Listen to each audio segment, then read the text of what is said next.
आए श्री राम कथा की ओर चले। अनसुईया माता सीता जी को समझा रही हैं, उदाहरणों द्वारा समझा रही हैं। पहले नंबर पर उदाहरण दिया है अनसुईया माता ने सीता जी को धैर्य के बारे में समझाया है। दूसरे नंबर पर धर्म के बारे में समझाया है। तीसरे नंबर पर समझाया है मित्र के बारे में। मित्र कैसा हो, जो न मित्र दुखाई दुखारी पत्ती नहीं विलोकत पातक भारी। अब देखिए चौथे नंबर पर है नारी। नारी के बारे में सती अनसुईया माता सीता जी को समझाई। श्री राम कथा की श्रृंखला में मैं आगे बढ़ रही हूँ। अनसुईया माता ने सीता जी से कहा कि बेटी, एक व्यक्ति का विवाह हुआ, पत्नी घर आई। कुछ समय तक पत्नी पति के साथ रही और कुछ समय बाद घर से जितने गहने थे सभी गहने इकट्ठे किए, पैसा इकट्ठा किया और लेकर के यार मित्र के साथ भाग गए। कुछ समय बिता करके जब वापस आई तो पति ने उसको रख लिया घर में। कुछ समय तक पति के साथ रही, फिर एक दिन घर में से जितना पैसा था पूरा समेटा और यार मित्र के साथ दूसरी बार फिर भाग गई। कुछ समय बिता करके आई, जब वापस आई तो पति ने रख लिया। अब की बात पति ने घर में जो व्यवस्थाएं होती सभी व्यवस्थाएं जुटा दी।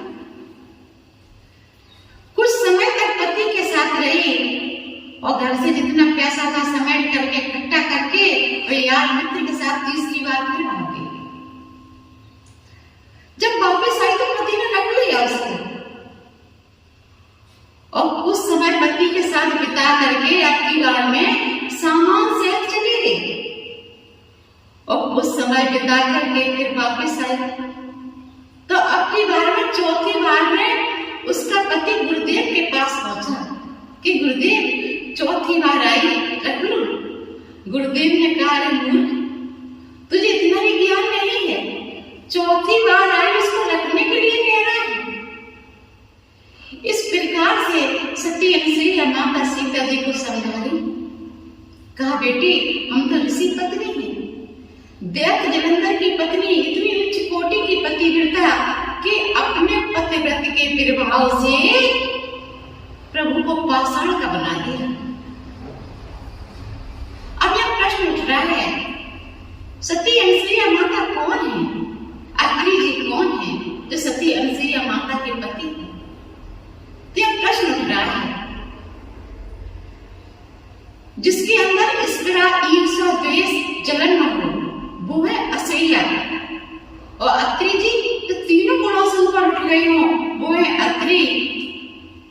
तमोगुण, रजोगुण, सतोगुण, तीनों गुणों से ऊपर उठ गए, वो है अत्रि। तो ऐसे दिव्य पति और ऐसी दिव्य पत्नी। नारद जी सती अनसुईया माता की प्रशंसा करते हुए देवलोक में भ्रमण कर रहे थे। भ्रमण करते करते नारद जी देवलोक में देवियों के यहाँ पहुंचे और सती अनसुईया मां की प्रशंसा करने लगे। नारद जी ने कहा कि सती अनसुईया धरावनी पर सती अनसुईया की बड़ी चर्चा हो रही है। इतनी उच्च कोटि की पत्नी, पतिव्रता स्त्री कि अपने पतिव्रत के प्रभाव से गंगा जी को अपने पति की सेवा हेतु आश्रम में बुला लिया। तो गौरी मैया कहने लगी, मैं भी तो उच्च कोटि की पतिव्रता हूं। नारद जी तो ऐसा कहकर के चले गए।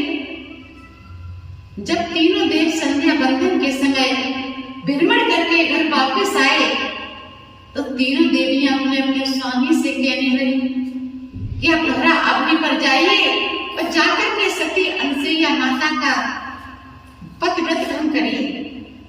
प्रभु श्री नारायण ने लक्ष्मी को समझाया, देखो देवी, मुझे पतिव्रताओं से बड़ा डर लगता है, भय लगता है। जो दैत्य जलंधर की पत्नी, इतनी उच्च कोटि की पतिव्रता,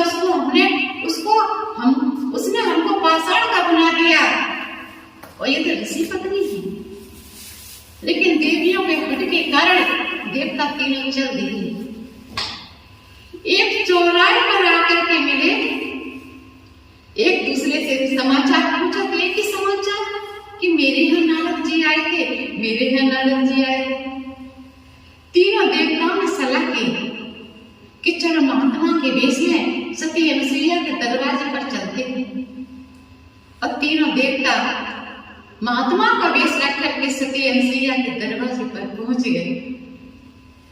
भिक्षा की गुहार की, मम भिक्षाम देहि। तो सती अनुसुईया ने देखा कि हमारे दरवाजे पर कौन भिक्षा मांग रहा है। देखा कि अरे 3 महात्मा खड़े हैं दरवाजे पर, भिक्षा मांग रहे हैं।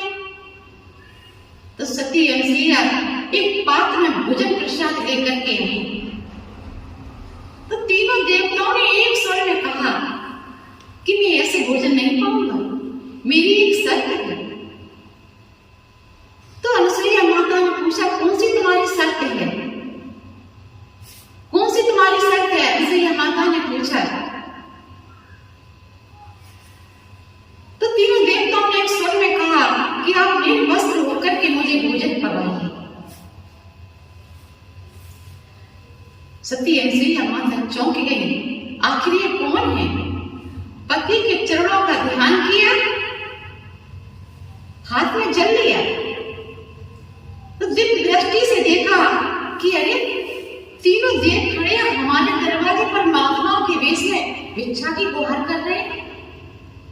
तो सती अनुसुईया माता ने हाथ में जल लिया, पति के चरणों का ध्यान किया और जल लेकर के तीनों देवताओं के ऊपर छिड़का। तो तीनों देव 2-2 माह के बालक बने। माता अनुसुईया ने तीनों बालकों को उठाया, उनकी शर्त अनुसार भोजन करवाया। भोजन करवाने के बाद पालना डाला, उस पालने में पौड़ा दिया, आनंदित हो रही है और अपने हाथों से झूला झूला रही है।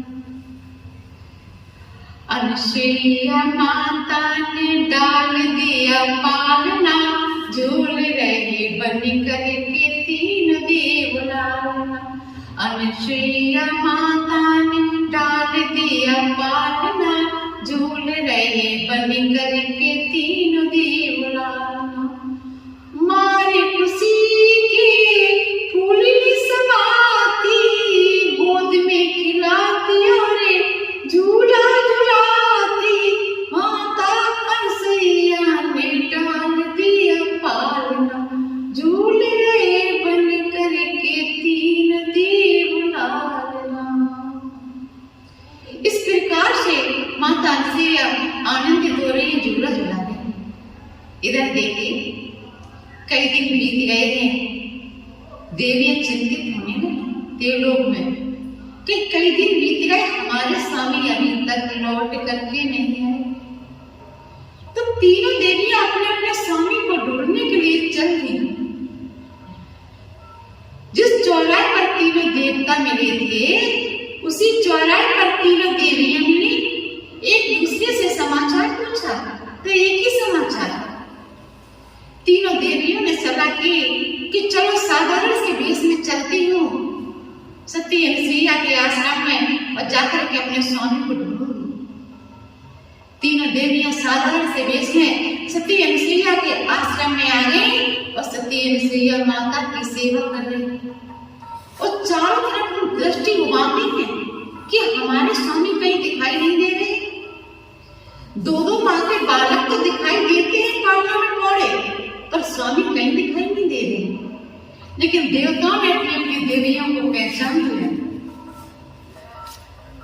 प्रभु ने कहा कि हमने तुम्हें पहले ही समझाया था, लेकिन तुम्हारी समझ में नहीं आई। तो देखिए कई दिन बीत गए, अपने अपने स्वामी को खोज रही है, दृष्टि घुमा रही है चारों तरफ, लेकिन स्वामी कहीं दिखाई नहीं दे रहे। सती अनुसुईया माता की तीनों देवियां चरण सेवा कर रही हैं। चरण सेवा करते करते उनके नेत्रों से अश्रु निकले और अश्रु जाकर के सती अनुसुईया माता के चरणों पर गिरे। सती अनुसुईया माता चौंक करके बैठ गई। कहने देवियों तो हमारी सेवा में रो रही हो, आखिर क्या कारण है? तो देवियों ने सती अनुसुईया माता के चरण पकड़ लिए कि माँ मैं अपने स्वामी को लेने के लिए आई हूँ, अपने स्वामी को खोज रही। सती अनुसुईया माता हंसने लगी और